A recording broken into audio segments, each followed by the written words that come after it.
எல்லாருக்கும் வணக்கம். சினிமாவில் வந்து முதல் முறையாக நான் எடிட்டர் ஆவன்ற நம்மளோட முதல் மனுஷன் வந்து குழந்தை வேலப்பன் தான்.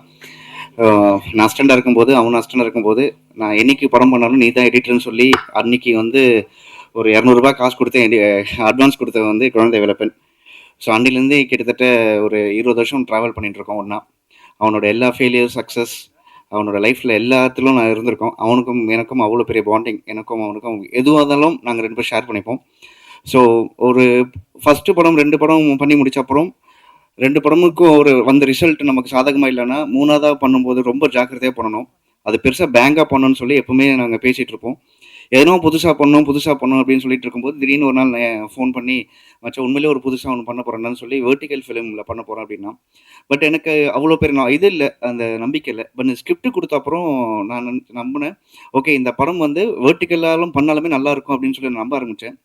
அதுக்கப்புறம் மேக்கிங்லேயும் வந்து ஷூட்டிங் ஸ்பாட்லேருந்து அவங்க மெனக்கட்டுறது, சினிமாட்டோகிராஃபர் அவரும் சரி அவ்வளோ பிளான் பண்ணி அந்த எக்ஸிக்யூஷன் வந்து ரொம்ப அழகாக ப்ரீ பிளான்டாக பண்ணாங்க. ஸோ இட் வாஸ் லைக் ஒரு நான் எடிட் பண்ணும்போது இந்த படம் வந்து வெர்டிகலாக பண்ணுறோன்ற மாதிரி ஒரு ஃபீலே இல்லாமல் அந்த நமக்கு கதையாக இன்வால்வ் பண்ணுறது மாதிரி எங்கேஜிங்காக பண்ணாங்க. ஸோ புதுசாக வந்து கதையில் இருந்தாலும் வெர்டிகல் ஃபார்மேட் பண்ணும்போது ரொம்ப சேலஞ்சிங் நிறைய விஷயம் இருந்தது. பட் அதெல்லாமே வந்து ஆன் டேபிளில் பண்ணும்போது ரொம்ப அந்த ஒர்க் அவுட் பண்ணி கொடுத்துருக்கோம். ஸோ கண்டிப்பாக நீங்களே என்ஜாய் பண்ணியிருப்பீங்க நம்புகிறேன். ஸோ கண்டிப்பாக குழந்தை வேலைப்பனோட எல்லா முயற்சிகளுக்கும் நான் கூட இருப்பேன். நான் மட்டும் இல்லை, இங்கே இருக்க எல்லாருமே அவன் ஃப்ரெண்ட்ஸு. எனக்கு தெரியும் எல்லாருமே எவ்வளோ அவன் குழந்தையோட சக்ஸஸ்க்காக வெயிட் பண்ணுறோன்னு. கண்டிப்பாக இந்த குழந்தையோட சக்ஸஸ் மேல் மேலும் இருக்குன்னு நான் நம்புகிறேன். தேங்க்யூ. எல்லோருக்கும் வணக்கம். குழந்தைப்பன் அவரை பற்றி சொல்லணுன்னா very comfortable director I ever work. Because மியூசிக்காக ரொம்ப தெரியும். என்கிட்ட வரும்போது இதுதான் வேணும் இப்படி தான் வேணுன்ற மாதிரி பிளான் பண்ணார். அண்டு ரொம்ப பிடிச்சது வந்து இந்த சீரீஸில் ஒர்க் பண்ணும்போது என்னென்னா அந்த ஒரு வெஸ்டர்னைஸ்டு பேக்ரவுண்ட் ஸ்கோர் ஸ்டைலில் அவர் கொடுத்தாரு. And thank you. வெர்டிகல் சினிமான்னு சொல்லும்போது ரீரிகார்டிங் பண்ணும்போது டெக்னிக்கலி கொஞ்சம் டிஸ்டர்பன்ஸாக இருக்கும். அந்த பெரிய ஸ்க்ரீன் வராது, சின்னதாக இருக்கும். ஸோ இப்போ அவர் வரும்போது அந்த டெக்னாலஜியும் படித்து ப்ராப்பராக எங்களுக்கு ஒரு டிஸ்பிளே மாதிரி ஒன்று ரெடி பண்ணி கொடுத்து அவர் பேக்ரவுண்ட் ஸ்கோர் பண்ண சொன்னார். அண்ட் தென் சாங்ஸ் வந்து மெல்வின் ஒரு ப்ரோ பண்ணாங்க. And I wish all great success. Thank you. எல்லாருக்கும் வெரி குட் ஈவினிங். இது குழந்தை ரொம்ப நல்ல ஃப்ரெண்டு. இவன் மூலியமாக எனக்கு கிடைச்சாது like long time friends Somu, Hari and இப்போ ஜோயான். ஆக்சுவலாக இது ஒரு டீம் ஒர்க் தான். லைக் ஜோயான் நானும் we work together for everything. குழந்தை வந்து மெட்டிகுலஸாக ஒர்க் பண்ணோம். என்கிட்ட வந்து நாங்கள் ஃபர்ஸ்ட் ஸ்கோர் பண்ணும்போது அமேச்சராக இருக்கிறா மேல். ஸோ எங்ககிட்ட வெரி ஓப்பனாக சொல்லுவோம். ஸோ இன் தட் வேஸ் எங்களுக்கு வேலை செய்யறதுக்கு we got more options. So கிளாரிட்டியோடு இருக்கிற ஒரு டைரக்டர் மிஸ்டர் குழந்தை வேலப்பன். நன்றி. அண்ட் இங்கே வந்து எல்லாருக்கும் ரொம்ப தேங்க்ஸ். அண்ட் சப்போர்ட் பண்ணுங்க. And that's about it. Thank you so much. எல்லாருக்கும் வணக்கம். இங்கே வந்திருக்க press, media, friends and family எல்லாருக்கும் ரொம்ப தேங்க்ஸ். என்னை பேச கூப்பிட வேணாம்னு சொன்னேன், எனக்கு அவ்வளோக்கா பேச வராது. ஃபர்ஸ்ட் ஆஃப் ஆல் அவரோட ஜேர்னி நான் 10 இயர்ஸாக கூட இருக்கேன். எல்லா ஒய்ஃபும் வந்துட்டு சக்ஸஸை பார்க்கணுன்னு இருப்பாங்க. நான் அவரோட ஃபெயிலியர் மட்டும்தான் பார்த்துருக்கேன். ஸோ 2 பேரும் சேர்ந்து ஒரு சக்ஸஸ் கொடுக்கணும்னு சொல்லிட்டு ஒரு புது முயற்சி பண்ணோம். ஸோ என்னை தாண்டி எங்களுக்கு வந்துட்டு ஒரு பேக் போனாக இருந்தது அவரோட ஃப்ரெண்ட்ஸ் தான். லைக் ஃப்ரம் த ஸ்க்ராச் வந்துட்டு ஒரு புது ஐடியா சொல்கிறான். ஸோ ஏதோ ஒன்று, நான் நிறைய பேர் டேரக்டர்ஸ் இருக்க உங்களுக்கே தெரிஞ்சிருக்கும், கதை சொல்லுவாங்க, நல்லா இருக்குன்னு சொல்லி அனுப்புவாங்க, அப்புறம் எதுவும் நடக்காது. ஸோ இவர் வந்துட்டு சொன்ன உடனே வந்துட்டு ஒரு புது அட்டம்ப்ட்டுக்கு சப்போர்ட் பண்ணி ஃப்ரம் த ஸ்க்ராச் பேக் போனாக இருந்தது இவரோட ஃப்ரெண்ட்ஸ் தான். முக்கியமாக நான் சாபு சார், சரவணன் சார், இவங்க எல்லாருமே ரொம்ப சப்போர்ட்டாக இருந்தாங்க. அண்ட் எங்கள் கூட இருக்க team friends, yoga, Manoj and எல்லாருமே ரொம்ப சப்போர்ட்டாக இருந்தாங்க. அண்ட் ஒரு வழியாக கண்டென்ட் எடுத்து முடிச்சிட்டோம். ஸோ இது ரிலீஸ்க்குங்கும் போது எங்களுக்கு நிறையா பக்கத்துலேருந்து ஆஃபர் வந்துச்சு. ஆனால் வந்த காற்றுல அப்படியே திரும்பி போயிடுச்சு. ஸோ இது நீ கவலைப்படாத, நம்ம வந்துட்டு இதை வந்துட்டு நம்ம பெரிய லான்ச்சாக பண்ணலான்னு சொல்லி முக்கியமாக சப்போர்ட் பண்ணது Kamal nine sir and Suresh Chandra sir. இவங்க 2 பேருக்கும் ரொம்ப தேங்க்ஸ். நீங்கள் வந்திருக்க எல்லாருக்கும் ரொம்ப நன்றி. உங்களுக்கு பிடிச்சிருக்குன்னு நினைக்கிறேன். ஸோ இந்த மாதிரி புது அட்டம்ப்ட்டுக்கு சப்போர்ட் பண்ணுங்கள். அவ்வளோதான். Thank you so much. எல்லாருக்கும் வணக்கம். வந்திருக்கிற மீடியா நண்பர்கள் அனைவருக்கும் என்னுடைய அன்பு கலந்த மாலை வணக்கங்கள். இந்த படம் பார்த்தேன். நான் ஒரு எதிர்பார்ப்பு இல்லாததான் உட்காந்து பார்த்தேன். ரொம்ப இன்ட்ரெஸ்டிங்காக இருந்தது. பிகினிங்லேருந்து ஒரு கதை சொல்லிட்டு போகிறாங்க. ரொம்ப கஷ்டமான விஷயம். ஏன்னா 2 ஆக்டர்ஸு, ஒரே லொக்கேஷன்ஸு. அப்புறம் வந்து கொஞ்சம் போர் அடிக்கிறதுக்கும் வாய்ப்பு இருக்கிற ஒரு சுச்சுவேஷனு. அப்புறம் நம்ம பார்த்தது வந்து பிரம்மாண்டம் அப்படின்னு நினைக்கும்போது சினிமா வந்து 36 mmலேருந்து 16 mmலேருந்து 70 mm ஆகி இப்போ வந்து ஐமேக்ஸ் ஆகிட்டு இருக்கிற டயத்தில் சின்னதாக வெர்டிகுலராக எடுக்கிறேன் அப்படின்னு சொல்கிறது வந்து அது பிரம்மாண்டத்தை வந்து எங்கே காமிக்கணும்? ஏன்னா பிரம்மாண்டம் குறைஞ்சி போகுது இந்த மாதிரி இது பண்ணும்போது. ஆனால் அந்த பிரம்மாண்டத்தை வந்து கதையிலையும், கதை சொல்லும் விதத்துலையும் நடிகர்கள் மூலமாகவும், பேக்ரவுண்ட் ஸ்கோர் மூலமாகவும், பாடல்கள் மூலமாகவும் தான் காமிச்சாகணும். அதுக்கான வெற்றியை குழந்தை வேலப்பன் ஏகதேசம் பெற்றிருக்கிறாருன்னு நினைக்கிறேன் நான். அதுக்காக என்னுடைய வாழ்த்துக்கள். ஏன்னா நான் வந்து பிரம்மாண்ட சினிமாக்களை பார்த்து பார்த்து பார்த்து பார்த்து வளர்ந்தாள். மதுரையில் பிறந்தவன். நான் சினிமா நடிகன் ஆகணும்னு யோசிக்கல. சாலையோர பூச்செடியாகவே இருக்கணும்னு நினச்சிட்டு இருந்தேன் நான். ஸோ இந்த இது வந்து இப்போ இந்த மாதிரி ஒரு வெர்டிகல் சினிமா அப்படிங்கிறது மொபைலில் பார்க்குறதுக்காகவும் டிவிலையும் பார்க்கலாம், இந்த மாதிரி ஸ்க்ரீன்லேயும் பார்க்கலாம். இது ஒரு புதிய ஒரு முயற்சி, ப்ளஸ் புதிய ஒரு சினிமா கதை சொல்லும் விதம், அப்புறம் புதிய அதற்கான வியாபாரம்.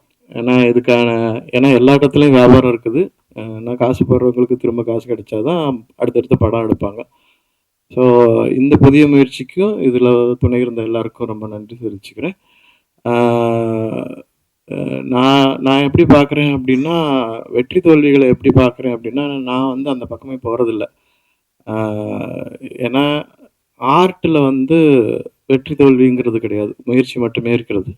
ஆர்ட்டோட வியாபாரம் கலக்கும்போது தான் வெற்றி தோல்வி அது தீர்மானிக்குது. ஸோ 2 விதமாக சில விஷயங்களை நான் கொஞ்சம் கலந்து ஆலோசிச்சுட்ருக்கேன் நண்பர்களோட. ஆர்ட் மேலே போடப்படுற பணத்தை வந்து பணமாக பார்க்கக்கூடாது. அது வந்து இப்போ ஆர்ட் வந்து கிரியேட்டிவ் எனர்ஜி. அதாவது இதில் ஒரு படத்தில் யாரெல்லாம் ஆர்டிஸ்ட்னா, ஆக்டர் மட்டும் இல்லை, டைரக்டர் ஒரு ஆர்டிஸ்ட்டு தான், சினிமாட்டோகிராஃபர் ஆர்டிஸ்ட் தான், எடிட்டர் ஆர்டிஸ்ட்டு தான், ஆர்ட் டைரக்டர் ஆர்டிஸ்ட்டு தான். ஸோ இவங்க போடுறதெல்லாம் கிரியேட்டிவ் எனர்ஜி. ஃபினான்ஸாக போடுறது வந்து ஃபினான்சியல் எனர்ஜி. அந்த மாதிரி கன்சிடர் பண்ணிக்கணும். அப்போ தான் பரிசார்த்த முயற்சிகள் வந்து மென்மேலும் வளரும். அப்போ அது நடந்தால் தான் புதிய சினிமாக்கள், புதிய கண்ணோட்டங்கள், புதிய கதைக்களங்கள், புதிய நடிகர்கள்லாம் உருவாகுங்க. எப்படின்னா, நீங்கள் எல்லா கார்பரேட்டர் ஆயிடுச்சு அப்படின்னு சொன்னால் இது இன்னும் அதிகமாக நடக்கணும். ஏன்னா கார்பரேட்டில் சேல்ஸ் டிபார்ட்மெண்ட் இருக்குது, இன்ஃப்ராஸ்ட்ரக்சர்ஸ் டிபார்ட்மெண்ட் இருக்குது, அப்புறம் வந்து R&Dன்னு ஒன்று இருக்குது. R&D வந்து ரிசர்ச் அண்ட் டெவலப்மெண்ட். அதில் போடுற காசு திரும்பி வரணும்னு எதிர்பார்க்கவே கூடாது R&Dயில். நான் இந்த வெர்டிக்கல் சினிமா அப்படின்னோடனே இந்த வெர்டிகுலராக ஹரிசாண்டலாக அப்படிங்கிற ஒரு விஷயத்தை நான் கார்பரேட்லேருந்தே எதிர்பார்த்தேன். ஒருத்தரோட பேசும்போது, நான் கார்பரேட் ஒர்க் ஷாப் பண்ணும்போது எங்கள் கூட பயணித்த ஒரு பார்ட்டிசிபெண்ட் அவர். நான் வந்து ட்ரெயினரு. நாங்கள் திருவாண்டரத்தில் இறங்கிட்டு ஒரே காரில் போகும்போது திரும்பி பார்த்துட்டு, நீங்கள் வெர்டிகலா ஹரிசாண்டலா அப்படின்னு கேட்டார். அப்போ தான் தெரிஞ்சுது கார்பரேட்டில் ஒரு வேர்டு இருக்குது. வெர்டிகல் அப்படின்னா அதாவது வளர்ந்துக்கிட்டே போகிறவங்க, அதாவது பணத்தை சம்பாதிக்கிறவங்க, அவங்க சேல்ஸ் டிபார்ட்மெண்ட்டில் இருக்கிறவங்க, அவங்கெல்லாம் வந்து வெர்டிகல். ஹரிசாண்டல்ங்கிறது அவங்க வந்து இப்படி வளர்கிறவங்க, கிடைமட்டமாக வளர்கிறவங்க, அதான் ஹரிசாண்டல். அவங்க வந்து பணத்தை செலவழிப்பாங்க. ஸோ அதனால் நான் இது வெர்டிகல் சினிமா எடுக்கலாம், அது சக்ஸஸ் ஆக்கலாம், எல்லாத்துக்குமே வந்து கதைங்கிறது தான் முக்கியம். ஸோ நான் நிறைய இடத்துல சொல்லிட்டு வரேன், நிறைய பேர் டைரக்டர், ப்ரொடியூசர் யாரை பார்த்தாலும் நான் சொல்லிட்டு வரேன். இப்போ வந்து சினிமா படம் எடுக்கிறதுக்கு சுச்சுவேஷன் அதிகமாகிட்டு வருது. அதுக்கான போடப்படுற பணமும் அதிகமாகிட்டே போகுது. அதை ரிலீஸ் பண்ணுறதுக்கான இடங்களும் அதிகமாகிட்டே போகுது. ஏன்னா முதல்ல தியேட்டரில் தான் பார்க்க வேண்டியிருந்துச்சு, அதுக்கப்புறம் டிவி டெக்கில் பார்க்க ஆரம்பித்தோம், அப்புறம் வந்து மொபைல் ஃபோனில் இப்போ பார்க்க ஆரம்பிக்கிறோம். ஸோ ஓடிடின்னு வந்துருச்சு. ஸோ நிறைய ஒளிவட்டங்கள், பணமும் அது மேலே எனர்ஜியும் வந்து நிறைய வந்து டைரக்டர் மேலேயும் ஆக்டர் மேலேயும் செலவிடப்படுது. ஆனால் ரைட்டர்ஸ் மேலே செலவிடப்படுறது இல்லை, ரொம்ப கம்மியாக இருக்குது. ஸோ ரைட்டர்ஸை கண்டுபிடிக்கிறதுக்கு ப்ரொடியூசர்ஸும் டைரக்டர்ஸும் முயற்சி பண்ணணும். அதை பண்ணினா எல்லா சினிமாவும் சக்ஸஸ்ஃபுல் சினிமாவும் மாறும். ஸோ சக்ஸஸை தேடி ஓடி அலைஞ்சு டயர்டாகி இப்போ என்ன புதுசாக பண்ணணும் அப்படிங்கிற நிலைமைக்கு யாரும் வர வேண்டிய அவசியம் இல்லை. எனிவே வெர்டிகல் சினிமா ஒரு புதிய ஒரு வழியையும் அதற்கான வியாபாரத்தையும் உண்டு பண்ணணும்னு நம்புகிறேன். இதில் பங்கெடுத்த எல்லாருக்கும் என்னுடைய வாழ்த்துக்கள். நன்றி. எல்லாருக்கும் வணக்கம். எல்லாம் வல்ல ஆண்டவனை வேண்டிக்கிறேன், நல்லபடியாக படம் சக்ஸஸ் ஆகணும் அப்படின்னு. முதல்ல ப்ரொடியூசர் இந்த ஒரு புது அட்டெம்ப்ட்டுக்கு ரொம்ப நம்பிக்கையாக இன்வெஸ்ட் பண்ணியிருக்காரு. நாங்களும் ப்ரொடியூசர் தான். ஆனால் இன்றைக்கி இருக்கிற சினிமா நடிகர்கள் நோக்கி தான் போய்கிட்டு இருக்கு. Indian cinema, Tamil cinema. ஆனால் இந்த மாதிரி புது டெக்னாலஜியை நோக்கி போகணும். அப்போ தான் சக்ஸஸ் நிறையா வரும். இந்த மாதிரி ஒரு அட்டெம்ப்ட் பண்ணதுக்கு அவருக்கு நீங்கள் இவ்வளோ ஒரு சப்போர்ட் பண்ணதுக்கு ரொம்ப நன்றி உங்களுக்கு. இந்த படம் நல்லபடியாக வரணும். எல்லா டெக்னிக்கல் குரூப் மெம்பர்ஸ்க்கும் என்னோடய வாழ்த்துக்கள். இங்கே வந்திருக்க அனைவருக்கும் உங்களுக்கும் எல்லாத்துக்கும் வாழ்த்துக்கள் தான். ஏன்னா நீங்களும் சப்போர்ட் பண்ணுறீங்க. அந்த மாதிரி சப்போர்ட் பண்ணணும். அப்போ தான் சினிமா நல்லா வளரும். வளர தான் அதுக்கு நல்லதாக இருக்கும். ரொம்ப நன்றி எல்லாத்துக்கும். நான் கடவுளை மறுபடியும் வேண்டிக்கிறேன், நல்லபடியாக நடக்கும். இங்கே வந்திருக்கிற அனைவருக்கும் மாலை வணக்கம். இந்த படம் ரொம்ப நல்லா இருந்துச்சு. இந்த படத்தில் வேலை பார்த்தா மொத்த குழுவுக்கும் அண்ட் இயக்குனர் குழந்தை வேலை பண்ணுக்கும் என்னுடைய வாழ்த்துக்கள். குழந்தை புதுசாக ஒன்று ட்ரை பண்ணியிருக்காரு. ஜென்ரலாக சினிமாட்டோகிராஃபராக என்னோடய விஷன் பார்த்திங்கன்னா ரொம்ப வைடாக இருக்கும். நம்ம வாழ்க்கையை பார்க்குற ஒவ்வொரு வினாடியும், கடந்து போகிற ஒவ்வொரு வினாடியும், ஒவ்வொரு நிமிஷமும் வைடாக தான் பார்த்துட்ருக்கோம், போயிட்டுருக்கோம். இது மட்டும் ஒரு வீட்டுடைய ஜன்னல்லேருந்து பார்த்த மாதிரி இருந்துச்சு. வெர்டிக்கல் இட்ஸ் லைக் எவ்வளோ தூரம் இது ஃபியூச்சரில் டெவலப் ஆகும்னு தெரியல. பட் நிறைய விதவிதமான கதை சொல்லும் தளங்களும் இந்த மாதிரியான ஆஸ்பெக்ட் ரேஷியோஸ் பெர்ஸ்பெக்டிவ் எல்லாமே மாறிக்கிட்டே இருக்குது சினிமாவில். நிறைய இயக்குநர்களும் நிறைய கதை சொல்கிறதும் நிறைய டிஓபிஸும் நிறைய விஷயங்களும் இந்த மாதிரி பண்ண முடியும் அப்படின்றதுக்கு இது ஒரு சின்ன சாம்பிளாக இருக்கும்னு நினைக்கிறேன். வாழ்த்துக்கள். அந்த பொண்ணு ரொம்ப நாள் நினச்சிருந்தாங்க, உங்கள் ஒய்ஃப், உங்களுக்கு வாழ்த்துக்கள். மொத்த குழுவுக்கு என்னுடைய வாழ்த்துக்கள். தேங்க்யூ. அனைவருக்கும் வணக்கம். இங்கே குழந்தை வேலப்பன் சார், நர்மதா 2 பேரும் நான் யாக்கை ஒர்க் பண்ணேன். யாக்கை அவர் டைரக்ட் பண்ணார். அந்த படம் ஒர்க் பண்ணேன். அது மூலியமாக தான் குழந்தை வேலப்பன் சார் எனக்கு தெரியும். ஸோ அன்னிலேருந்து எனக்கும் அவருக்கு இருக்க உறவு நான் எப்போவே கேட்டு இருப்பேன், சார் அடுத்த படம் நான் அவங்க கூட ஒர்க் பண்ணோம் அப்படின்ட்டு. ரொம்ப நாள் ட்ராவல் பண்ணும்போது திடீர்னு வீட்டில் கூப்பிட்டு இந்த மாதிரி ஒரு வெர்டிக்கல் நான் பண்ணியிருக்கேன் பாருங்கள் அப்படின்ற மாதிரி சொன்னார். ஏன்னா சரி ஓகே சார், கிளம்பி மொபைலில் தான் காட்ட போகிறாருன்னு பார்த்தா அவர் டோட்டல் டெக்னாலஜியை மாற்றி டிவியெல்லாம் திருப்பி ஒரு மாதிரி செட் பண்ணி வச்சுருந்தார். இன்ட்ரெஸ்டிங்காக இருந்தது எனக்கு பார்க்கும்போது. ஸோ நான் அப்படியே உள்ளே பார்க்க ஆரம்பித்தேன். இந்த வெர்டிக்கல் நான் பார்க்கும்போது எனக்கு எப்படி இருந்ததுன்னா, இப்போ நம்ம பொதுவாக மொபைலில் தேவையில்லாமல் சில கண்டென்ட்லாம் நம்ம ஸ்க்ரால் பண்ணிட்டு பார்த்துட்ருக்கோம். ஸோ கண்டென்ட்டாக சில விஷயங்கள்லாம் வரும். ஸோ கண்டென்ட்டாக சில விஷயங்கள்லாம் வரணும், ஃபஸ்ட்டு ஒருத்தவங்க எடுத்துகிட்டு போகணும் அப்படின்ற மாதிரி ஒரு தேவை இருக்குங்க. ஸோ அப்படி தான் நான் குழந்தை வேலப்பன் சாரை பார்க்குறேன். சினிமாவும் சரி, நம்ம மீடியாவும் சரி, எடுத்துகிட்டு போகிறதுக்கு ஒரு கரெக்டான ஒரு இன்ஸ்ட்ரக்டர் மாதிரி ஒருத்தர் இருந்தாருன்னா அதை கரெக்டான வழியில் எடுத்துகிட்டு போவாங்க. ஸோ அந்த மாதிரியான ஒரு படம் தான் நான் யுகமும் பார்க்குறேன். ஸோ இந்த குழுக்கும் மொத்த குழுக்கும் என்னோட மனதான வாழ்த்துக்கள், நன்றிகள். நீங்களும் சப்போர்ட் பண்ணுங்கள். Thank you so much. நன்றி.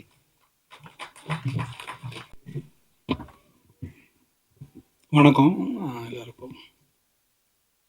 இது வெர்டிக்கல் சினிமா அது கேள்விப்படும்போது ஆச்சரியமாக தான் இருந்துச்சு. ஃபஸ்ட் டைமு இது நீட் பேஸாக உருவாகிற ஒரு விஷயமாக தான் நம்ம பார்க்க முடியும். ஏன்னா நம்ம எல்லார் கையிலையும் ஃபோன் இருக்குது. ஃபோன் இந்த ஷேப்பும் இந்த ஃபார்மும் டேப் இருக்குது, மிச்ச விஷயங்கள் இருந்தாலும் இப்போ நம்ம யூஸ் பண்ணுற ஃபோனோட இந்த ஆஸ்பெக்ட் ரேஷியோ இன்னும் சிறிது காலம் நம்மளோட தான் இருக்கும்னு நினைக்கிறேன். ஸோ அதனால் அதுக்கான இது கண்டென்ட்டாக இதை நம்ம பார்க்கணும். அதே மாதிரி நிறைய குழந்தை நிறைய ஃபெஸ்டிவல்ஸ் அதெல்லாம் போயிருக்காரு. போகும்போது அங்கே வெர்டிகல்ஸை ப்ரொமோட் பண்ணி, வெர்டிகல்ஸுங்கிறது ஒரு எஸ்டாப்ளிஷ்டு ஃபார்மேட்டாக கருதி அதை ப்ரொமோட் பண்ணுறாங்க. ஸோ ஃபார் எக்ஸாம்பிள் எனக்கெலாம் ஆச்சரியமாக இருக்கும். இப்போ நம்ம சில பேர் இப்போ ஃபோன் பார்த்துட்ருப்பாங்க, பார்த்துட்டு இருக்கும்போது அந்த யூடியூப் வீடியோ திருப்பி கூட பார்க்க மாட்டாங்க, ஒயிட்டில் இப்படியே பார்த்துட்ருப்பாங்க. ஸோ அவங்க திருப்ப கூட அவசியம் இல்லை, அவங்க இப்படியே பார்க்குறாங்க. ஸோ அப்படி பார்க்குறவங்களுக்கு இந்த ஃபார்மேட் பெட்டராக இருக்கும். ஸோ அவங்களுக்கு பெட்டராக அவங்க படம் பார்க்கலாம். அது ஒரு விஷயம். ரெண்டாவது, ஸோ வெர்டிகல் இன்னும் கொஞ்ச நாள் இந்த ஃபார்மேட்டில் படம் வரும் நம்ம எதிர்பார்க்கலாம். அதாவது படம் இல்லாட்டி அட்லீஸ்ட் ஃபோனுக்கான கண்டென்ட்டு அது இவால்வ் ஆகி வேறு புதுமையான விஷயங்கள் நடக்கலாம், நம்ம அதை எதிர்பார்க்கலாம். அப்புறம் இன்னொரு முக்கியமான விஷயம் வந்து இந்த படம் வந்து நல்லா செலவு பண்ணி எடுக்கப்பட்ட படம், பார்க்க அப்படி தெரியாது. அதாவது இது ஃபோனில் எடுக்கப்பட்ட அளவுக்கு ரொம்ப சிம்பிளாக இருக்குது, பட் அப்படி எடுக்கப்பட்டதில்லை. இது ப்ராப்பர் க்ரூ வச்சு 6 கேமரா வச்சு இது நல்லா செலவு பண்ணி ஒரு படம் எடுக்கிற மாதிரி 40 மினிட்ஸ் தான் ஃபுட்டேஜ். எவ்வளோ 40 மினிட்ஸ் எவ்வளோ ஷூட்டு? 11 days shoot. இது ஒரு ஸோ ப்ராப்பராக ஒரு படத்தில் ஒரு படம் 40 நாள் ஷூட்னா இது ஒரு 15 நாள் 12 நாள் எடுத்திருக்காரு. அதுக்குள்ள செலவு ஆகிருக்கும். ஸோ அதை தாண்டி இந்த படத்தில் ஓவரால் தீம் வீட்டுக்குள்ள நடக்கிறனாலையும் 2 பேர்னாலையும் ஒரு சிம்பிளிசிட்டி இருக்குது. பட் நம்ம ஃபோனில் எடுத்தால் இந்த பிக்சர் இந்த குவாலிட்டி நமக்கு வராது. அது ஒரு விஷயம். ஸோ எதுக்கு சொல்கிறேன்னா அந்த படம் ரொம்ப பெரும் முனைப்போடு எடுக்கப்பட்டதுன்னு சொல்ல வரேன். அப்புறம் நான் இது 2வது வாட்டி பார்க்குறேன். நான் ஃபஸ்ட் டைம் எனக்கு ஆஃபீஸில் வந்து போட்டு காமிச்ச ஸ்க்ரீன்லாம் திருப்பி வச்சு 2வது வாட்டி பார்க்கும்போது எனக்கு இந்த வேர்ட்டிகலுங்கிற ஆஸ்பெக்ட்லேயே நான் போகல. நான் வந்து ஸ்டோரி டெல்லிங் தான் எனக்கு ஒர்க் ஆகுது. எனக்கு வந்து அது வேர்ட்டிகலாக ஃபார்மேட்டே எனக்கு சுத்தமாக அது எனக்கு கான்செப்டே உரைக்கலை. ஸோ அதனால் அது 2வது தடவை பார்த்தீங்கன்னா இது கொஞ்சம் புதுமையாக நமக்கு தோன்றதுக்கு ரொம்ப முக்கியமான காரணம் பார்த்தீங்கன்னா அதில் இருக்க இந்த ஐடியாஸ் தான். இந்த 2 ஐடியாஸ் சொல்லல, சயின்ஸ் ஃபிக்ஷன் லூப்புன்னு, அதுதான் அது ரொம்ப புதுமையாக நமக்கு காட்டுது. ஆக்சுவலாக எனக்கு இந்த வேர்ட்டிகலுங்கிற கான்செப்டே இப்போ வந்து எந்த வகையிலையும் புதுமையோ அதெல்லாம் தெரில. ஸோ அது இன்னொரு ரொம்ப முக்கியமான விஷயம் குழந்தைக்கு சவாலாக இருந்திருக்கும், சினிமாகிராஃபருக்கு சவாலாக இருந்திருக்கும். என்னன்னா ஏஸ்தட்டிக்ஸ் எல்லாம் மாறும். நம்ம ஃப்ரேமிங் நம்ம ரொம்ப காலமாக பழகினது இல்லாமல் எல்லாம் வேறு மாதிரி வச்சு இதை எடுக்கணும். ஸோ அது ஒரு பெரிய சவாலாக இருந்திருக்கும். அதை கற்றுக்கிட்டு இருந்திருப்பாங்க. அந்த வகையில் ஒரு முன்னோடி தான் இப்போ இந்த டீம் வந்து எவர்டிகல் சினிமாவில் ஒரு முன்னோடி. அவங்க வந்து பழகிட்டாங்க சர்டன் விஷயங்கள். அது ரொம்ப சந்தோஷம். உங்களுக்கு கை கொடுக்க நம்புகிறேன். தேங்க்யூ வெரி மச்ங்க. இங்கே வந்திருக்க ப்ரெஸ் அண்ட் மீடியா எல்லாத்துக்கும் ரொம்ப நன்றி. இதை எங்கேருந்து ஆரம்பிக்கலாம் அப்படின்னா நர்மதாட்ட இருந்தே ஆரம்பிக்கலாம். ஆக்சுவலாக இது கதையாக பண்ணணும் அப்படின்னு சொல்லிட்டு யோசிக்கல. ஆனால் வேர்ட்டிகல் ஃபார்மேட்டை எப்படி கையாள முடியும் அப்படின்னு சொல்லிட்டு யோசிச்சுட்டு இருந்தேன். ஏன்னா கான் ஃபிலிம் ஃபெஸ்டிவல் போயிட்டு வரும்போது வந்து வேர்ட்டிகல் இஸ் த ஃபியூச்சர் அப்படின்ற மாதிரி ஒரு சமிட் ஒன்று அட்டன் பண்ணேன். அந்த சமிட்டில் அவங்க வந்து சொன்னது வந்து ரொம்ப ஆச்சரியமாக இருந்துச்சு. இனி அடுத்து வர ஜென்ரேஷன் வந்து நலன் சார் சொன்ன மாதிரி வந்து ஃபோனை இப்படி திருப்புறது கூட சோம்பேறித்தனம் படுவாங்க. அதுதான் உண்மை. ஃபோனை திருப்பி பார்க்கறதுக்குல ஃபோனை திருப்புறதுக்கு சோம்பேறித்தனமாக ஆயிடும். அந்த சோம்பேறித்தனத்தை எப்படி காசாக்கலாம் அப்படின்னு ட்ரை பண்ணுற கார்ப்பரேட்டுக்கு தேவைப்படுகிற கண்டென்ட் தான் வேர்ட்டிகல் கண்டென்ட். ஸோ அந்த வேர்ட்டிகல் கண்டென்ட்டை வந்து ட்ரை பண்ணி பார்க்கலாம் அப்படின்னு சொல்லிட்டு நம்ம யோசிச்சுட்டு இருந்தப்ப நர்மதா கிட்ட வந்து ஒரு படம் பண்ணலாம் அப்படின்னு சொன்னேன். யார் ப்ரொடியூசர் அப்படின்னு. நான் தான். நீ தான் அப்படின்னானே. விளையாடாத ஓ அப்படின்னா. அப்புறம் இந்த கதையை சொன்ன உடனே வந்து புரியல ஆக்சுவலாக. அப்புறம் நான் எல்லாத்துக்கிட்டையும் சொன்னேன் இந்த கதையை வந்து கதையாக யாருக்கிட்டேயும் வந்து கதையாக சொல்லி புரிய வைக்க முடியல. ஏன்னா ஒரு படத்தில் வந்து ஒரு ஐடியா இருக்கலாம், அதாவது ஒரு டைம் லூப் அப்படின்ற ஒரு ஐடியா இருக்கலாம், இல்லை ஒரு டைம் ட்ராவல் அப்படின்ற ஒரு ஐடியா இருக்கலாம். ஸோ இந்த 2 ஐடியாவும் சேர்ந்தா என்னவா இருக்கும் ஒரு கதை அப்படின்னு சொல்லிட்டு யோசிச்சுட்டு தான் அந்த கதையை சொன்னேன். ஏன்னா அது என்னோட மிஸ்டேக்காக கூட இருக்கலாம், சொல்கிறது ரொம்ப கடினமாக இருந்துச்சு. அப்புறம் ஒரு வழியாக அது சொன்னால் புரியாது, சரி எழுதிடுவோம் அப்படின்னு சொல்லிட்டு கம்ப்ளீட்டாக எழுதிட்டு கொடுத்து படிக்க சொன்னேன். அப்போ தான் வந்து டிசைடட், ஓகே கதை நல்லா இருக்குது, எனக்கு புரியுது, இப்போ புரியுது நீ என்ன சொல்ல வந்த அப்படின்னு. அப்புறம் சாபுக்கிட்ட கொடுத்தேன். சாபு வந்து ஸ்கிரிப்ட் படிச்சுட்டு ஃபஸ்ட்டு சொன்னால் மச்சான் நானே ப்ரொடியூஸ் பண்ணிடுறேன்டா அப்படின்னு. அப்போ தான் நம்பிக்கை வந்துச்சு, மச்சான் இல்லை எனக்கு ஒரே ஒரு ஹெல்ப் பண்ணி எடிட் மட்டும் பண்ணி கொடு அப்படின்னு. ஸோ அதுக்கப்புறம் இது நான் சாபுக்கிட்ட எப்படி வந்து சொன்னனோ அதே மாதிரி தான் சரவணனை நான் பார்த்ததுலேருந்து வந்து I want work with him அப்படின்னு சொல்லிட்டு ரொம்ப ஆசையாக இருந்துச்சு. ஸோ சரவணன்கிட்ட கூப்பிட்டு, கேமராமேன் சரவணன் ராமசாமி, அவர் கொஞ்சம் சை டைப் பேச வராதுன்னு நல்லா பேசுவார், ஆனால் அதுக்கு கொஞ்சம் டைம் ஆகும். இன்னும் ஒரு 1 ஹவர் விட்டோம்னா பேசிடுவார். அதனால அவருக்கும் சேர்த்து நான் பேசிக்கிறேன். ஸோ சரவணன்ட்ட ஸ்கிரிப்ட் சொன்ன உடனே வந்து செம்ம ஐடியாங்க, ஐடியாவாக நல்லா இருக்கு அப்படின்னோடனே, இல்லை இதை நம்ம கம்ப்ளீட்டாக வேர்ட்டிக்கலில் பண்ண போகிறோம் அப்படின்னோடனே அவர் வந்து ஓகே நான் நான் சொல்கிறேங்க அப்படின்னு சொல்லிட்டு ஒரு 3 நாள் ஃபோன் அட்டன் பண்ணல. நான் என்ன நினச்சிட்டேன், ஒரு வேளை அவர் இதுக்கு இன்ட்ரெஸ்ட் இல்லை போல், ஃபோனே அட்டன் பண்ணல அப்படின்னு சொல்லி நான் நினச்சிட்டு இருந்தேன். 4வது நாள் அவரே கூப்பிட்டு கம்ப்ளீட்டாக, சார் இதை எப்படி பண்ணலான்னா, அப்படியே ஆஸ்பெக்ட் ரேஷியோ எல்லாம் போட்டு, சார் நம்ம வந்து இப்படிலாம் பண்ணலாம், இப்படிலாம் ஃப்ரேம் வைக்கலாம், இப்படிலாம் வந்து ஒர்க் பண்ணணும், இந்த லைட்டிங் பண்ண முடியாது ஆனால் இந்த லைட்டிங் பண்ணலாம் அப்படின்னு சொல்லிட்டு ஒரு கம்ப்ளீட் தீசிஸ் ரெடி பண்ணிட்டு கொண்டு வந்தோம். சாமி ஒன்றை தான் நான் இவ்வளோ நாளாக தேடிட்டு இருந்திருக்கேன், அதே தான் நடந்திருக்கு, வாங்க படம் பண்ணோம் அப்படின்னு சொல்லிட்டு அப்படி ஆரம்பித்த கதை தான். இப்போ நர்மதாட்ட ஆரம்பிக்கலான்னு சொன்னது வந்து, ஏன் அதை நர்மதாட்ட ஆரம்பிக்கலான்னு சொன்னேன்னா, இந்த கதை நீங்கள் எல்லாருமே பார்த்துருப்பீங்க. இந்த கதையில் வந்து படம் பண்ண ட்ரை பண்ணிகிட்ருக்க ஒரு டைரக்டர், ஒரு ஹவுஸ் ஒய்ஃப். அந்த ஹவுஸ் ஒய்ஃப்கிட்ட வந்து அந்த ஹவுஸ் ஒய்ஃப் வந்து நான் ரியல் லைஃப்பில் வந்து இந்த ஹவுஸ் ஒய்ஃப் வந்து டெய்லி வந்து கேட்பாங்க, இந்த பரிதாபங்கள் சேனலில் வர மாதிரியே தான் இருக்கும். நான் ஆரி ஒர்க்லாம் பார்க்க போகிறேன், ஒரு ஜாக்கெட்டுக்கு வந்து 4000 ரூபா வரும் அப்படின்னா, திடீர்னு வந்து இல்லை நான் ஸ்டாக் ப்ரோக்கர் ஆக போகிறேன், எல்லாம் ஸ்டாக்லாம் போட்டுன்னா எல்லாம் வந்துடும் அப்படின்னா, இல்லை நான் வந்து எடிட்டராகவே இருந்துறேன். ஏன்னா அவங்க எடிட்டராக இருந்தாங்க, நான் எடிட்டராகவே இருந்துறேன், ஃப்ரீலான்ஸ் எடிட் பண்ணால் எவ்வளோ வரும், அதாவது ஒரு வாரத்தில் 7 நாள் இருக்குன்னா 7 கதை 7 பிஸ்னஸ் சொல்லுவாங்க.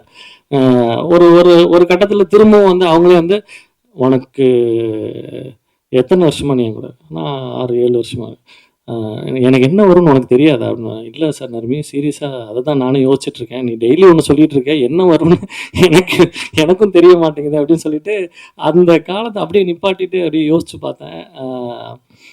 இவங்களை மொத பார்த்தது வந்து யாக்கை படத்தோட ஆடிஷனில் நடிக்கிறதுக்காக வந்தாங்க.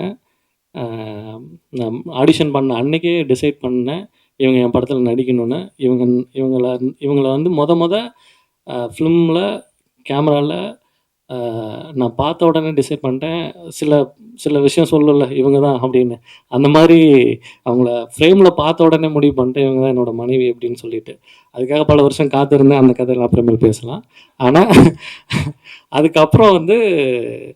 அதுக்கப்புறம் வந்து உடனே ஒரு கல்யாணம், அதுக்கப்புறம் 2 குழந்தைங்க, 8 வருஷமாக அவங்க யார் அப்படின்றத வந்து மறந்துட்டாங்க. ஆக்சுவலாக அவங்க எதுக்காக வந்தாங்க, அவங்களுக்கு என்ன பிடிக்கும், அவங்களுக்கு என்ன தேவை, இது எல்லாத்தையுமே மறந்துட்டு காலையில் என்ன டிஃபன், மத்தியானம் என்ன லஞ்சு, நைட் என்ன டின்னர், காலையில் என்ன டிஃபன், மத்தியானம் லஞ்சு, நைட் என்ன டின்னர், இந்த 3 பேர்த்துக்கு மாற்றி மாற்றி மாற்றி மாற்றி மாற்றி அந்த வீட்டுக்குள்ளே யோசிச்சுட்டே இருக்கிறது வந்து is I that season loop அப்படின்ற மாதிரி தான் எனக்கு ஒரு தாட் இருந்துச்சு. ஸோ அதுதான் ஃபஸ்ட் இன்ஸ்பிரேஷன். ஸோ அப்போ மாமனார் வந்து நர்மதா பாலுங்க அப்பா பாலசுப்ரமணியம், அவர் எங்கள் மாமா, அவர் வந்திருக்காரு. அவருக்கு கல்யாணம் பண்ணும்போது சத்தியம் பண்ணி கொடுத்தேன், நடிக்க வைக்க மாட்டேன் அப்படின்னு. உங்கள் பொண்ணுக்கு நடிக்க மட்டும்தான் வருது மாமா, ஐ எம் வெரி சாரி, அவங்க வந்து மிகப்பெரிய நடிகை. ஸோ இந்த படம் நடிக்க வைக்கலாம் அப்படின்னு முடிவு பண்ணிவிட்டு கேமரா வச்சா நடிச்சுட்டு போயிட்டே இருக்கிறாங்க. நம்மளால நீங்கள் பார்த்துருப்பீங்க, நான் அப்படியே ஓரம் கட்டி சைடில் நின்றுக்கிட்டே இருந்தேன். ஸோ இது வந்து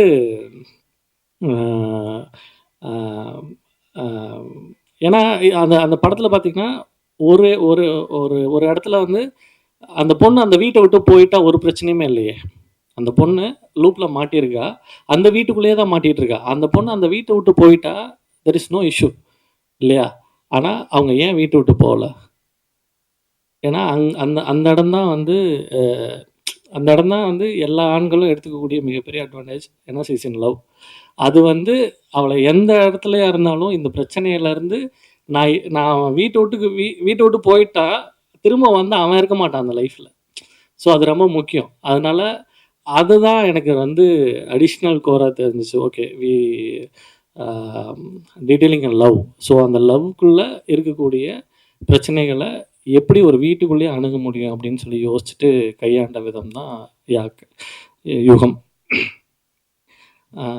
இது பண்ணி முடிச்சிட்டோம், கதையெல்லாம் பண்ணி முடிச்சிட்டோம், எல்லாமே பண்ணி முடிச்சுட்டு ஃபெஸ்டிவல்ஸ்க்கு வந்து அனுப்பிச்சோம். ஜாலியாக தான் அனுப்பிச்சோம். ஃபெஸ்டிவல்ஸ்க்கு அனுப்பிச்சோம். அவங்க வந்து பார்த்தா international film festival Toronto and கிக் ஃபெஸ்ட்டில் அவங்க கூப்பிட்டு vertical film best vertical film award வாங்கியிருக்கு. அண்டு பெஸ்ட் ஆக்ட்ரஸ் அவார்டு வாங்கி கொடுத்துட்டாங்க. அப்படின்னோடனே மனசுக்குள்ளே பயங்கர சந்தோஷம். நல்ல வேளை எனக்கு மட்டும் கொடுக்கல, அவங்களுக்கும் சேர்த்து கொடுத்துட்டாங்க. ஏன்னா இப்போ எனக்கு மட்டும் வாங்கியிருந்தேன் அப்படின்னா அவங்க நடிக்கும் போது என்ன சொல்லிட்டு இருந்தாங்கன்னா, உனக்கு தான் நீ டைலாக் நிறையா வச்சிருக்க, எனக்கு டைலாக்கே இல்லை, நீ தான் நடிச்சுக்கிட்டே இருக்க, நான் நடிக்கவே இல்லை அப்படின்னு சொல்லிட்டு இருந்தாங்க. இல்லை நர்மி, இது வந்து கம்ப்ளீட்டாக ஒரு உமன் சென்ட்ரிக்காக வந்து எழுதப்பட்ட படம். இது உனக்கு கண்டிப்பாக ஏதாவது ஒன்று வரும் அப்படின்னு. நல்ல வேலை கொடுத்துட்டானுங்க அப்படின்ற ஒரு சந்தோஷம் இருந்துச்சு. ஸோ அடுத்த இட்டலி ஃபிலிம் ஃபெஸ்டிவலில் ஒரு அவார்டு ஒன்று, பெஸ்ட் வெர்டிகல் அவார்டு ஒன்று கொடுத்தாங்க. ஸோ இது எல்லாத்தையுமே எடுத்துகிட்டு என்ன பண்ணலாம், இப்போ இதுக்கு இவ்வளோ செலவு பண்ணியிருக்கேன், இதுக்கு என்ன பண்ணலாம் அப்படின்னு யோசிச்சுட்டு என்னோட முதல் படத்தோட producer Kamalnayan sir, my well wisher, எப்பயுமே என்னோட அட்வைசர். ஸோ அவர்கிட்ட போய் நின்னேன். அவரை பற்றி சொல்லணுன்னா, is very good listener, is very good selector. ஆக்சுவலாக ஆண்மை தவறியல் கதையை நான் அவர்கிட்ட போய் சொன்னேன். அவரை பற்றி டிஸ்கிரைப் பண்ணணுன்னா, ஒரு புத்தா ஸ்டாச்சு கிட்ட போய் நீங்கள் கதை சொல்லி நீங்கள் ஓகே வாங்கிடுவீங்களா அப்படின்ற மாதிரி. சார் வந்து ஒரு துளி அசைய மாட்டார். நீங்கள் என்ன வேணாலும் கற்றுங்க, கதறுங்க, அவர் பாட்டுக்கு அமைதியாக உட்காந்துருப்பார். நீங்கள் எவ்வளோ வேணாலும் கதை சொல்லலாம். சொல்லி முடித்த உடனே பார்க்கலாம் அப்படின்னா பண்ண மாட்டார், நல்லா இருக்கு அப்படின்னா பண்ணிடுவார். ஸோ ஆனந்தர் கதையை சொல்லி முடித்த உடனே நல்லா இருக்கு அப்படின்ட்டார். இவருக்கு இந்த கதையை போய் சொல்லி புரிய வைக்க முடியாதுன்னு வந்து படத்தை எடுத்து போட்டு போய் காட்டின உடனே சத்தியமாக சொல்கிறேங்க, அன்றைக்கி தான் எனக்கு உண்மைக்கே நம்பிக்கை வந்துச்சு. இது நம்ம காமெடியாக தான் எடுத்திருக்கோம் அப்படின்னு. சார் ஒரு 3 இடத்துல சிரிச்சிட்டாரு. அப்பாடா, அப்போ படம் நல்லா இருக்கு போல் அப்படின்னு சொல்லிட்டு அப்புறம் தான் அவர் சொன்னார், குழந்தை, டோன்ட் வேஸ்ட் யுவர் டைம், இது யாருக்காகவும் நம்ம வெயிட் பண்ண வேண்டாம், I'll be the part of you, நீ தைரியமாக என்ன பண்ணணும்னு நினைக்கிறியோ அதை பண்ணு, இந்த ஃபார்முக்கு நான் வந்து எவ்வளோ சப்போர்ட் பண்ண முடியுமோ நான் உனக்கு சப்போர்ட் பண்ணுறேன் அப்படின்னாரு. Thank you so much sir, and you always be with me at any time sir. Thank you. And Theni Eswar, நான் என்னோட ரொம்ப சினிமாவுக்கு வந்ததுலேருந்து நானும் அவரும் நண்பர் தான். அடுத்து படத்துலேயே வந்து நான் தான் தேனி ஈஸ்வரை வந்து இன்ட்ரடியூஸ் பண்ணணும் அப்படின்னு சொல்லிட்டு ரொம்ப ஆசையாக இருந்தேன். ஒரு சில காரணங்களால், எப்பயுமே சினிமாவில் சொல்கிற மாதிரி தவிர்க்க முடியாத காரணங்களால் அது நடக்காமல் போயிடுச்சு. ஆனால் தேனி ஈஸ்வரை வந்து ரொம்ப பிடிச்ச விஷயம் என்னென்னா, is updating in every minute, every second. நாங்கள் பேசினாலே வந்து என்ன பேசுவோன்னா, what is the next update, இங்கே என்ன நடந்திருக்கு, இந்த சினிமாலாம் எதை நோக்கி போயிட்டுருக்கு, அந்த யூரோப்பியன் சினிமா எதை நோக்கி போயிட்டுருக்கு, வெஸ்டர்ன் சினிமாஸ் எதை நோக்கி போயிட்டுருக்கு, அங்கெல்லாம் என்னென்ன டெக்னாலஜிஸ் யூஸ் பண்ணுறாங்க, அந்த டெக்னாலஜிஸை எப்படி நம்ம இங்கே கொண்டு வர முடியும் அப்படின்னு அவ்வளோ பேசியிருக்கோம். ஒரு நாள் இரவு முழுக்க வந்து இரவை எப்படி படமாக்கலாம் அப்படின்றதெல்லாம் நாங்கள் வந்து பேசியிருக்கோம். அதை வந்து வீரதீர சூரனில் பயங்கரமாக காட்டியிருக்கீங்க ஈஸ்வர். Very awesome actually. ஒரு நைட்டை கண்டினியூஸாக you can see the night in ஒரு இருட்டு ரூம்குள்ளே ஒரு படத்தில் வெறும் இருட்டை மட்டுமே பார்த்துட்டு இருக்கிறதுன்றது வந்து ரொம்ப ரொம்ப கஷ்டமான ஒரு விஷயம். ஆனால் அதில் வேரியேஷன் காமிச்சு அந்த மண்ணுக்கு இருக்கக்கூடிய கலர், அதாவது இருட்டில் இருட்டு அப்படி தான் காட்ட முடியும். ஆனால் இருட்டாக காட்டுறதுக்கு ஒரு சின்ன லைட் பண்ணோம். அந்த லைட்டில் அந்த மண்ணோட கலரெல்லாம் காட்டுறது அப்படின்றது இட்ஸ் ரியலி ஆசம் ஈஸ்வர். ஆனால் ரொம்ப ரொம்ப எனக்கு ரொம்ப பிடிச்ச படம். உங்கள் ஒர்க்கை நான் ரொம்ப மிஸ் பண்ணேன் ஆக்சுவலாக. என் படத்தில் யூஸ் பண்ணியிருந்துக்கணும். அப்புறம் நலன் சார், எப்படி சொல்லலான்னா, தலைவன்கிட்ட பேசும்போதே வந்து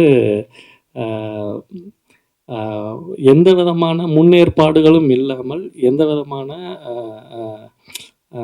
நம்மளை பற்றி வந்து எந்த விதமான ஒரு முன்னேற்பாடும் இல்லாமல், எந்த விதமான ஒரு மேல்பூச்சு இல்லாமல், ரொம்ப சாதாரணமாக மனசில் படக்கூடிய விஷயங்களை ரொம்ப ஸ்ட்ரெயிட்டாக பேசக்கூடிய சில பேர்த்தில் நான் உங்களை பார்த்துருக்கேன் தலைவா.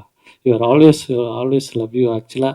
ஏன்னா அவரோட சூதுகபம் படம் வந்து எப்படி படம்னா, ஆண்மை தவறையில் வந்து உமன்ஸ் டிராஃபிக்கிங் பற்றி எடுக்கிறோம். அது வந்து ஆழ்கடத்தலை பற்றி எடுத்த படம். ஒரு நான் 2 வருஷம் கழிச்சு படத்த திரும்பி பார்க்குறேன். தலைவன் வந்து அதே ஸ்கோப் மாரி வந்து பின்னி எடுத்திருக்காரு. "யாருய்யா நீ?" அப்படின்ற அளவுக்கு இருந்துச்சு. அந்த அந்த ஆள்கடத்தல வந்து இவ்ளோ அழகா ஒரு கதை சொல்லலுக்குள்ள கொண்டு வர முடியுமா? அப்படின்னு சொல்லிட்டு தேடி புடிச்சு தலைவர்ட்ட போய் நின்னு நான் பேசி நானே இன்ட்ரோடியூஸ் பண்ணேன். அ அப்பலேருந்து he is always with us. நான் எது செஞ்சாலும் வந்து அட்வைஸ்டா இல்ல. ஒரு ஃப்ரெண்டு கிட்ட போய் நம்மனால எப்படி வந்து தலைவா இது எப்படி ஒர்க் அவுட் ஆகுது அப்படின்னு ஃபர்ஸ்ட்டு நான் காமிச்சது வந்து நலன் கிட்ட தான் இந்த படத்த. அவர் தான் சொன்னாரு, "தலைவா இது கண்டிப்பா ஒர்க் அவுட் ஆகும். நீங்க எத பத்தியுமே யோசிக்காதீங்க. உங்களுக்கு இப்போ ஒண்ணு கிடைச்சிருக்கு. அது வந்து இட்ஸ் லைக் அ ம் எ இது எப்பயாவது தான் ஒருத்தருக்கு கிடைக்கும். அந்த மாரி ஒண்ணு உங்களுக்கு கிடைச்சிருக்கு. அத நீங்க கரெக்ட்டா யூஸ் பண்ணிக்கங்க" அப்படின்னாரு. தேங்க் யூ நலன் சார். அண்ட் அ சோமு வந்து ஆரண்யகாண்டத்தில பார்த்த உடனே லவ். லவ்னா லவ், கன்னா பின்னா லவ். யார்றா அவன் நடிக்கிறதெல்லாம் சாதாரணமா அது சும்மா கை பேசுது அப்படின்ற மாதிரி அளவுக்கான ஒரு நடிப்பு பார்த்து மிரண்டுட்டேன் நானு. அப்புறம் சோமு வந்து கண்டிப்பா என் படத்துல நடிக்க வச்சே ஆகணும் அப்படின்ற வெறி சொல்லலாம். ஸோ அத தான் நான் வந்து சோமு கிட்ட வந்து ஃபர்ஸ்ட்டு சோமு கிட்ட வந்து கதை தான் சொன்னேன். So he loved it. And அந்த அந்த கதை பிடிச்சிருக்கு நான் பண்றேன் அப்படின்னு சொல்லிட்டு அந்த கதைய பண்ணோம். So really thank you Somu. நான் இன்னைக்கு எதிர்பார்க்கவே இல்ல ஆக்சுவலா. சோமுக்கு ஜஸ்ட் கால் பண்ணேன். ஸோ அந்த மாரி ஒரு வெர்டிகல் ஆமாமா. நான் வந்துடுறேன். ஆன் தி வே தான் நான் வந்துடுறேன் அப்படின்னேன். I love you. Thank you. And டெப்போஸ்ரீ சிவம் சார். அதாவது சில பேர்த்துக்கு வந்து சில ஆசைகள் வந்து இருக்கும். அந்த மாதிரி அந்த மொத்த ஆசைகளையுமே வந்து அ எதில எக்ஸிக்யூட் பண்ண முடியும்னா வந்து ஒரு பெரிய பிசினஸ் மேனா இருக்கலாம். ஒரு பெரிய என்ன வேணாலும் இருக்கலாம். அது உலகத்தில இருக்கு. ஆனா, ஒரு மனுஷனுக்கு வந்து அந்த என்டர்டெயின்மென்ட் மேல இருக்கக்கூடிய அதீத காதல் என்ன பண்ண சொல்லும்னா, கிட்டத்தட்ட வந்து ஒரு ரூ. 300,00,00,000 பிசினஸோட கான்ட்ராக்ட்ட தள்ளி வச்சுட்டு வந்து இந்த அ ஸ்டேஜ்க்கு எனக்காக வந்து வந்திருக்காரு. I love you sir. And இது வந்து it is a big honour as our vertical லா சினிமாஸ். ஏன்னா, அந்த லவ் இல்லன்னா சினிமா மேல இருக்கக்கூடிய அந்த லவ் இல்லன்னா, இங்க வந்து இவ்வளோ நேரம் ஸ்பெண்ட் பண்ணக்கூடிய இதே கிடையாது. And thank you for your coming sir. And Hari, you are my boy. So நான் இன்னும் எவ்வளோ படம் பண்ணாலும் Hari is with me. And ஏன்னா அவனோட நடிப்பை வந்து உலகம் கொண்டாடுறதுக்கு வெகு காலம்லாம் இல்லை. நீங்கள் கண்டிப்பாக கூடிய சீக்கிரம் கதை நாயகனா ஹரிய பார்ப்பீங்க. Love you bye. And Melvin and Johann 2 பேருமே வந்து இஸ் மை டியரஸ்ட். அண்ட் ஏன்னா எனக்கு என்ன வேணும்னு அவங்களுக்கு ரொம்ப நாளாக தெரியும். ஏன்னா மெல்வின் வந்து அந்த சாங்ஸ் எல்லாத்தையுமே வந்து நாங்க கிட்டத்தட்ட 6 வருஷமா அந்த சாங்ஸ வந்து we are working out. So அது அது அது எதுக்கு யூஸ் ஆகும் அப்படின்லாம் நாங்க டிசைட் பண்ணிக்கிறோம். மொத சாங்க பண்ணலாம் அப்படின்னு சொல்லிட்டு வி வொர்க்ட் அவுட். அண்ட் ஸ்மெல்ட் இந்த கதை சொன்ன உடனே ரொம்ப சிம்பிளா சொன்னான். "நல்லா இல்லடா" அப்படின்னா. "ஏய் போட்றா எடுத்து காமிக்கிறேன்" அப்படின்னு சொல்லிட்டு எடுத்து காமிச்சதுக்கப்புறம் இட்ஸ் குட். அண்ட் அவன் சொன்ன ஒரு கரெக்ஷன் வந்து ரொம்ப முக்கியமா இருந்துச்சு. அதான் அந்த கரெக்ஷனுக்காக தான் நீ நல்லா இல்லைன்னு சொன்ன. அந்த கரெக்ஷன் பண்ண உடனே he liked it. And Johann என்னோட ஃப்ரெண்ட் ஆண்டனின்னு சொல்லிட்டு அவரு தான் இன்னைக்கு இந்த ட்ரெஸ்ஸு போட்டுக்கங்க, இந்த வாட்சை கட்டிட்டு போங்க அப்படின்னு சொல்லிட்டு ஃப்ரான்ஸில் உட்காந்து my brother from another mother அப்படின்ற மாதிரி தான் சொல்லணும். ஏன்னா இங்கே எனக்கு என்ன பண்ணணும் அப்படின்னு சொல்லிட்டு ஒரு நிமிஷமும் அங்கே வந்து என்ன மாதிரியே யோசிச்சுட்டு இருக்கக்கூடிய இன்னொரு டைரக்டரு. ஸோ அவர் வந்து ஜோஹன் இன்ட்ரடியூஸ் பண்ணார். Johann thank you so much for நான் என்ன கேட்டேனோ அப்படின்றதெல்லாம் தாண்டி உங்கள்கிட்ட இருந்தால் தானே அது வரும். You are really awesome. And Saravanan சொல்லிட்டேன். And Rajesh Kanna is my dialogue writer. நான் சும்மா 2 லைன் எழுதினாலே கொடுத்துருவேன். ஐயா எப்படி இருக்கு அப்படின்னு. ஐயா இதில் லைட்டாக பட்டுட்டிங்கிறீங்க பார்த்தா போதுங்க, அதே அந்த டைலாக் தாங்க வேணும், அதை எழுதுங்க அப்படின்னு சொல்லிட்டு அப்படி ஒரு சீனையுமே வந்து described it. And Aneesh CG இவங்க இந்த இந்த படத்துக்கு வந்து சிஜி அப்படின்னு சொல்லிட்டு போய் சொன்னேன் வெர்டிகல் அப்படின்ன உடனே ஒரு செகண்ட் யோசிச்சுட்டு, சார் வெர்டிகல்னா அப்படி சார் இல்லை, வெர்டிகல்னா இப்படி இருக்கிறத இப்படி திருப்பி இப்படி சார் அதில் சிஜி பண்ணிடலாம் பண்ணிடலாம் சார், ஒன்றும் பிரச்சனை இல்லை சார் அப்படின்னு சொல்லிட்டு he is also working like same Saravanan. So அது அவர் இதுக்கெலாம் என்ன பண்ணணும் அப்படின்னு சொல்லிட்டு அதுக்கு தனியாக ஒர்க் பண்ணார். And sound department, sound design mister Pratap. Pratap வந்து ஒரு ஒரு நிமிஷம் மேடைக்கு வந்துட்டு போனீங்கன்னா ரொம்ப நல்லாயிருக்கும், please and come. And he's Pratap and sound design first please உட்காருங்க.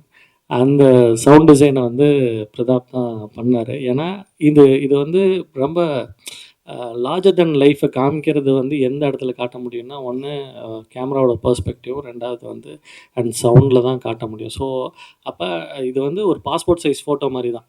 அந்த ஃபோட்டோக்குள்ளே வந்து இப்படியே இருக்கிறதுக்குள்ளே வந்து ஒரு சவுண்டை டிசைட் பண்ணணும் அப்படின்றது வந்து ரொம்ப காம்ப்ளிகேட்டடான ஒரு விஷயம். ஸோ அது கிட்டத்தட்ட நாங்கள் 11 நாள் தான் ஷூட் பண்ணோம்.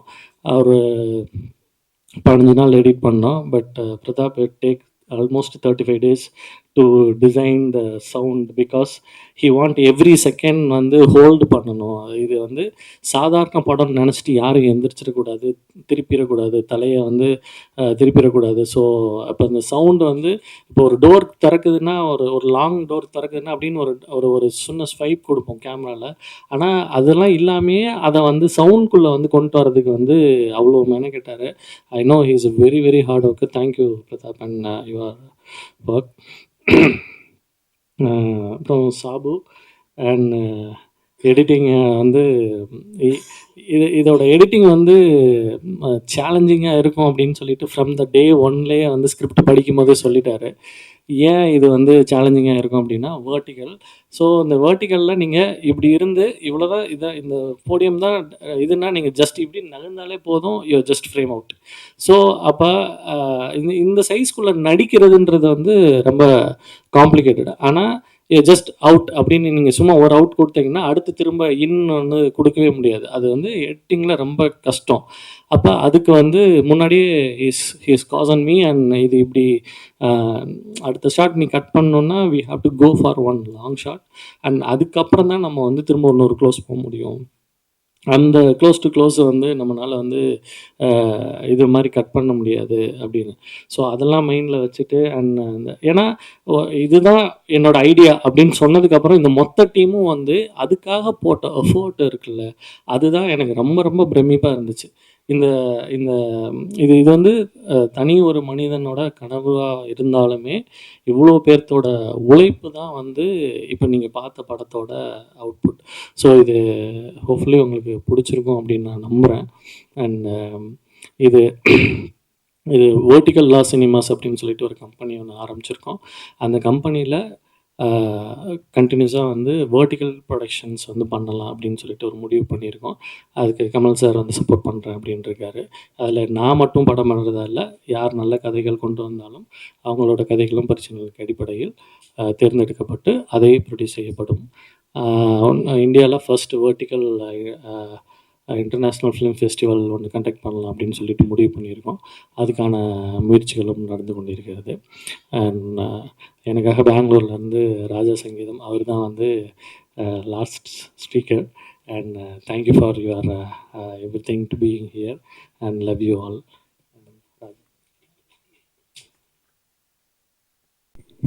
அனைவருக்கும் வணக்கம். டைரக்டரே பேசினதுக்கப்புறம் நம்ம பேசுறதுக்கு ஒன்றும் இல்லை. அதுக்கு முக்கியமாக நன்றி சொல்லணும் குழந்தை வேலப்பனுக்கு. தோழர் வந்து எனக்கு ஒரு 4 வருஷமாக நண்பர். விடுதலை படத்துலேருந்து இன்டர்ஸ்டெல்லார் படம் வரைக்கும் வெவ்வேறு தளங்களில் இருக்கக்கூடிய கதைகள் நாங்கள் வந்து பேசியிருக்கோம், விவாதிச்சிருக்கோம். இந்த படத்துக்கு திடீர்னு ஒரு நாள் வந்து ட்ரெய்லர் அனுப்பிச்சார், இப்படி ஒரு படம் பண்ணியிருக்கோம் அப்படின்னு. அதை பார்த்த உடனே கணவன் மனைவியாக நடிச்சிருக்காங்கன்றதையும் அவர் முன்னாடியே சொல்லிட்டாரு. எனக்கு முதல்ல தோணுனது என்னென்னா, ஏன் இந்த விபரீத பரீட்சை அப்படின்னு தான் தோணுச்சு. ஏன்னா குடும்பம்ங்கிறதே ஒரு பெரிய டைம் லூப்பு. அதுக்குள்ளே நீங்கள் ஒய்ஃபையும் நடிக்க வைக்கிறீங்க அப்படின்னா அதில் டேக் வந்து தப்பாக போயிடுச்சுன்னா நீங்கள் சொன்னீங்கன்னா வீட்டில் வந்து தட்டு பறக்கும். இந்த மாதிரியான சூழல்லாம் இருக்கும்போது படம் எடுக்கிறதே ரிஸ்க்குன்னா குடும்பத்தில் இருக்கிறவங்கள வச்சு படம் எடுக்கிறதுக்கு இன்னும் பெரிய ரிஸ்க்கு. ஆனால் அதை தாண்டி இந்த மேடையில் அது ஏன் அப்படி நடந்துச்சுங்கிறதுக்கான விஷயம் வந்து நம்ம பார்த்தோம். அவங்க பேசும்போது கூட குழந்தை வேலப்பனோட வெற்றிகளோட தோல்விகளை அதிகமாக நான் பார்த்துருக்கேன். அவங்க வந்து வெற்றி பெறணும் அப்படின்னு அவங்க சொன்னதாக இருக்கட்டும். அதுக்கப்புறம் இவர் பேசும்போது வீட்டுக்குள்ளே அவங்க சுற்றிக்கிட்டே இருப்பாங்க, தொடர்ச்சியாக வேலை பார்த்துக்கிட்டே இருப்பாங்க. அவங்கள நிறுத்தி அவங்களுக்கு என்ன வேணும்னு கேட்கணும்னு தோணுச்சு. அதில் தான் இந்த படத்தை யோசித்தேன் அப்படின்னு சொன்னார். இவங்க 2 பேருக்கு இருக்கிற அந்த காதல் இருக்கு பாருங்க, அதுதான் இந்த படத்தை வெற்றி அடைய வைக்கும்னு நினைக்கிறேன். அந்த காதல் இன்னும் வந்து உங்களை அடுத்தடுத்த கட்டங்களுக்கு கொண்டு போகணும்னு வாழ்த்தி அப்படி சொல்லி விடைபெறுகிறேன். நன்றி. என்னன்னா, இது சாதாரண மொபைல் கேமரால எடுத்த படம் கிடையாது. சினிமாவை எல்லாம் அணுகிற மாதிரியே வந்து அதே கேமரா, அதே லென்சிங் தான். நலன் சார் சொன்ன மாதிரி அந்த அந்த லென்சிங்கோட அந்த வெர்டிகல் திருப்புனதுக்கப்புறம் அதோட ஏஸ்தட்டிக்ஸ் கம்ப்ளீட்டாக வந்து மாறிடுச்சு ஆக்சுவலாக. அதை கற்றுக்கிறதே ரொம்ப பெரிய விஷயமா இருந்துச்சு நலன் சார். அது ரொம்ப அது அது ஒரு விஷயத்தையும் வந்து இப்போ 24 லென்ஸ் போட்டு நம்ம வச்சோன்னா லைட்டாக திரும்புங்க, கொஞ்சம் சிரிங்க, கொஞ்சம் அழுங்க அப்படின்னா என்ன வரும்னு போஸ்ட் முதற்கொண்டு நம்மளால் சொல்லிட முடியும். பட் நீங்கள் லென்ஸை இப்படி திருப்பிட்டீங்கன்னா இந்த வைடு இந்த இந்த மொத்தமும் வந்து தெரியும். அதில் வந்து அந்த லென்ஸோட சென்ஸ் வந்து கம்ப்ளீட்டாக எதுவுமே இருக்காது. அப்போ நீங்கள் வந்து எல்லா கோட்டையும் முதர்ந்து அழிச்சிட்டு திரும்ப முதர்ந்து ஆரம்பிக்கணும். இந்த லென்ஸை இப்படி திருப்பி எப்படி படம் எடுக்க கற்றுக்க முடியும் அப்படின்னு சொல்லிட்டு அது எல்லாத்தையுமே பண்ணிகிட்டு இருந்தோம். இது ஒரு புது முயற்சி தான். இங்கே இருக்க பிரிண்ட் அண்டு மீடியாஸ் அண்ட் எல்லாத்துட்டையும் வந்து கேட்குறது வந்து உங்களோட சப்போர்ட் தான் இதை அடுத்த கட்டத்துக்கு எடுத்துகிட்டு போகும். ஸோ உங்கள்கிட்டயே திரும்பவும் இதே மாதிரி கொடுக்குறோம். இதை நீங்கள் வந்து எந்த அளவுக்கு எடுத்துகிட்டு போக முடியுமோ எங்களுக்கு அதை செய்யுங்க. அண்ட் கடைசியாக எல்லா யூடியூபர்ஸும் சொல்கிற மாதிரி அது என்ன, அது என்னங்கய்யா, அதான் அதை சப்ஸ்கிரைப் பண்ணிடுங்க, அந்த பெல் பட்டனையும் அமுத்திடுங்க. நன்றி, வணக்கம்.